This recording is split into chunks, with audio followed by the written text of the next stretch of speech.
దేవుని పరిశుద్ధ నామమునకు మహిమ కలుగును గాక. ఆమేన్. ఈ ఉదయకాల శుభములు మీకు తెలియజేయుచున్నది రెవరెండ్ శ్యాంబాబు. ఈ దినము కొరకు దేవుని వాక్యము. యెహోవా పడిపోవు వారందరినీ ఉద్ధరించువాడు, కృంగిపోయిన వారినందరినీ లేవనెత్తువాడు. 145వ కీర్తన 14వ చరణము. ప్రభునందు ప్రియులారా, దేవుడు ఎంత మంచివాడో గమనించండి.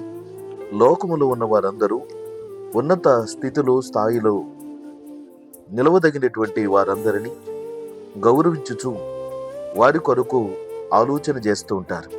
తమ జీవితాలలో నిలదొక్కుని స్థిరమైనటువంటి వారిని గురించి మాత్రమే గమనిస్తూ మాట్లాడతారు. కానీ జీవితంలో పడిపోయిన కృంగిపోయిన వారిని గూర్చి ఆలోచించరు. అంత బాధ్యత ఎవరికీ ఉండదు. అయితే దేవుడు ఈ బాధ్యతను తీసుకుంటున్నాడు. చాలా సందర్భాలలో దేవుడు కూడా మనము ఏమి చేస్తాము, కృంగిన సమయములో పడిపోయిన స్థితి నుంచి తిరిగి లేవబడడానికి మనము ఏ ప్రయత్నం చేస్తాము అని గమనిస్తూ ఉంటాడు. ఇర్మియా గ్రంథము 8వ అధ్యాయము 4వ వచనములో మరియు యెహోవా ఎలాగూ సెలవిచ్చుచున్నాడు, వారితో చెప్పుము, మనుషులు పడి తిరిగి లేవకుండురా, తొలగిపోయిన తరువాత మనుషులు తిరిగి రారా అని ఆలోచన చేస్తున్నాడు. ప్రభునందు ప్రియ దేవుని బిడలారా, మన జీవితములలో పడిపోవడము, కృంగిపోవడం అనేటువంటిది సహజంగా జరుగుతున్నటువంటి పరిస్థితులు, పరిణామాలే. మనుషులు తమ యొక్క జీవితములలో తీసుకొనవలసినటువంటి సరైన నిర్ణయాలు సరైన రీతిగా తీసుకొనకపోవడం చేత మరియు దేవుని యొక్క చిత్తం ఏమిటో తెలుసుకొనకపోవడం చేత వారి జీవితములలో ఆశీర్వాదమును, దీవెనను పొందలేక, వారి ప్రయత్నాలలో సఫలీకృతము కాలేక వారు కృంగిపోతున్న పరిస్థితులున్నాయి, పాడైపోతున్న సందర్భాలు చూస్తున్నాం. అయితే దేవుడు మన పట్ల ఆలోచన చేస్తున్నాడు. కనుక కొన్ని సందర్భాలలో దేవునిని ఆశ్రయించినప్పుడు దేవుడే తగిన ఆలోచన, సలహానిచ్చి మన జీవితములలో పైకి రావడానికి, మనము ప్రయత్నం చేయడానికి తగిన సూచనలు, సలహాలు అనుగ్రహించడానికి ఆయన ఇష్టపడుతున్నాడు.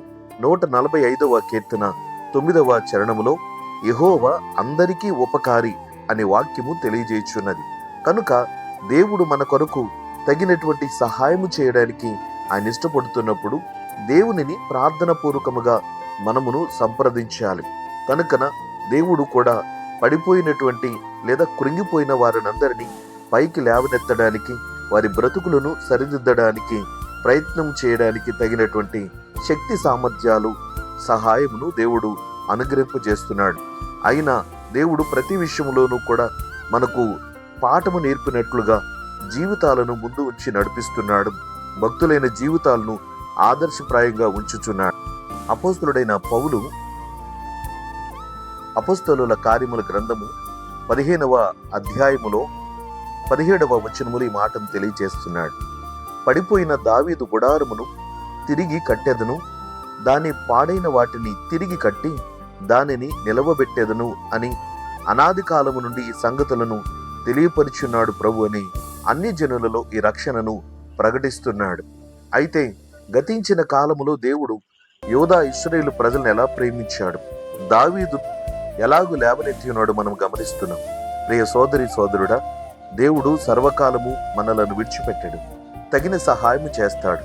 కనుకని దేవునిని ప్రార్థన పూర్వకముగా ప్రతి దినము కొలిచి ఆరాధించి భక్తి చేయగలిగితే మనకు కలిగేటటువంటి ప్రమాదకరమైన పరిస్థితులను ముందుగా మనకు తెలియపరిచి హెచ్చరించడానికి మరియు పడిపోయినను కూడా తిరిగి లేవనెత్తబడుటకు దేవుడు సహాయం చేస్తాడు. నీతిమంతులు 7 మార్లు పడినను ఆయన లేవనెత్తును కదా. కనుక విశ్వాసముతో తిరిగి మన జీవితాన్ని ప్రారంభిద్దాం. దేవుడు పడిపోయిన వారందరినీ ఉద్ధరించేవాడు, సహాయం చేయవాడు. నిరీక్షణతో ముందుకు సాగుదాం. దైవాశీస్సులు కలుగునుగాక. ఆమేన్. ప్రార్థన. ప్రేమగల తండ్రి, ఘనమైన దేవ, నీ పరిశుద్ధ నామానికి స్తోత్రాలు. నీవు అనుగ్రహించిన ఆశీర్వాదాలను బట్టి మేము భూమి మీద ఆత్మీయంగా, భౌతికంగా వర్ధిలింపబడుతున్నాం. మాకు అనుదినము నీ వాక్యము చేత ఆదరణ, ఓదార్పు, నిరీక్షణ, ధైర్యమును కలిగింపు చేస్తున్నందుకు స్తోత్రాలు. ఇంకను ఈ దినమందు నీ వాక్యం చేత మాట్లాడి ఉన్నావు. ఎవరైతే కృంగిపోయినారు, తమ జీవితంలో ఓడిపోయారు, పడిపోయారు, వారి ప్రయత్నాల్లో సఫలత లేదని నిరాశ నిస్పృహలతో ఉన్నారు, వారిని ధైర్యపరచండి. ప్రభువారు నిన్ను ఆశ్రయించినప్పుడు తగిన సూచనలు మీరు అనుకరించి ఆ బిడ్డలను దీవించమని ప్రార్థిస్తున్నాం. ప్రభు, నేటి కార్యక్రమాల్లో నీ బిడ్డలు చేస్తున్న ప్రతి ప్రయత్నాలలో, పరిచర్యలన్నింటిలో కూడా నీ సహాయమును మెండుగా దయచేయమని వేడుకుంటున్నాం.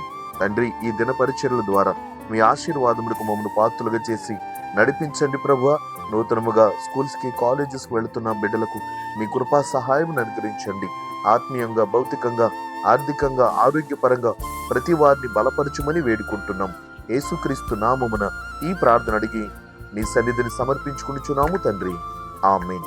తండ్రి, కుమారుడు, పరిశుద్ధాత్మయను త్రియేక దేవుని దీవెన ఇప్పుడు ఎల్లప్పుడూ మీకు మనందరికీ ఈ వాక్యమును ఆలకించిన ప్రియ బిడ్డలకును తోడయుండునుగాక.